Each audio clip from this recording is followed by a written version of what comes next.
Hello বন্ধুরা, আমি channel 1424 থেকে শান্তিময়। তো যাই হোক, আমরা আজকে এসেছি কিছু চাষি ইন্টারভিউ নেবো।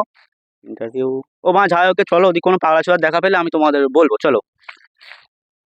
তো বন্ধুরা, আমি এখনো কাউকে খুঁজে পাইনি। ও একটা লোক দেখা যাচ্ছে, তো দেখে মনে হচ্ছে পাগল ছোড়া। চলো ওকে গিয়ে কিছু জিজ্ঞাসা করা হোক। ক্যামেরাম্যান চলে এসো, ফাস্ট ফাস্ট চলে এসো। দাদা, তোমার নাম কি? নাজমুল। তো দাদা, তুমি কি এই গ্রামেই থাকো? হ্যাঁ। এই জমিগুলো কি তোমার? হ্যাঁ। ওই গরুটা কি তোমার? হ্যাঁ। তুমি কি বিবাহিত? হ্যাঁ। তোমার কটা ছেলে পিলে? হ্যাঁ।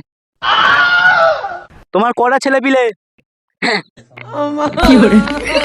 তুমি কি পাগল চুদি নাকি? হ্যাঁ। তবে তো আমি শুরু করলাম, তুই তোর মতন জিজ্ঞেস কর। তোমরা কি চারি ভাই বোন? হ্যাঁ। তোমার বউ কি সিঙ্গেল? হ্যাঁ। তুমি কি সত্যি সত্যি পাগল চোদা? হ্যাঁ। पहन के दौड़े रुक तेरी बहन ले माता